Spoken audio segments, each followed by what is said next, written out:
of America, New York here. In 1957, I was a Fulbright student in Norway, and I was out in the field gathering geological information. The only American radio I could get was Voice of America out of Algiers.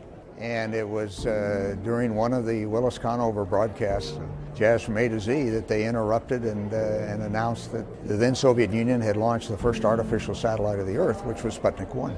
And that's when I finally decided, well, I better start paying attention to space.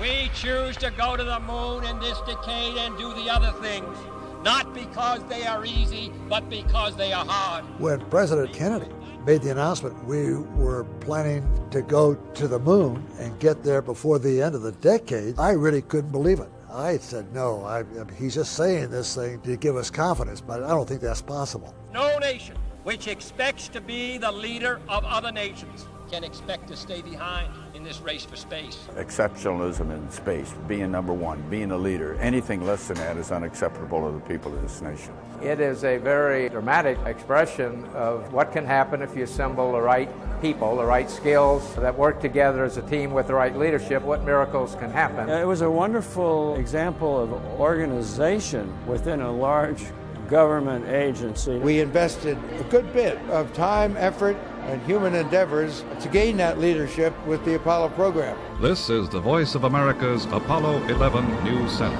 It is burning, it's moving. The rocket is lifting off the pad. It's lifting beautifully into the sky.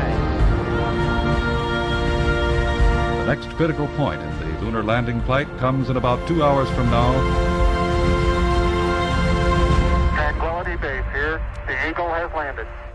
I'm going to step off the limb now. That's one small step for man, one giant leap for mankind. The space program was a positive that gave people inspiration and help about what this country was doing.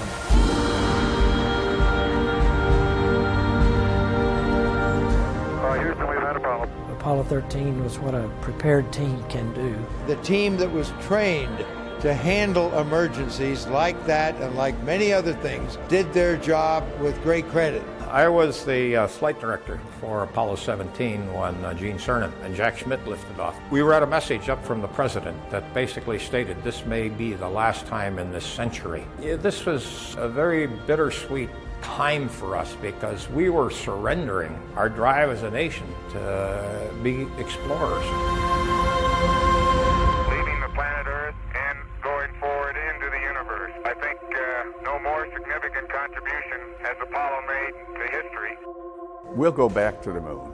My friend Neil Armstrong thought that going back to the moon was a proper and necessary precursor to a Mars expedition. To say that I thought it would be 50 or 60 years before Americans were back on the moon, I would not have guessed that at all. It surprises me from the way I felt at the time that we hadn't been to Mars. I'm a Martian. I think Mars is the next great destination. I'm looking forward to the 50th anniversary because that can be and should be a very crucial reaffirmation time of the pathway that we charted.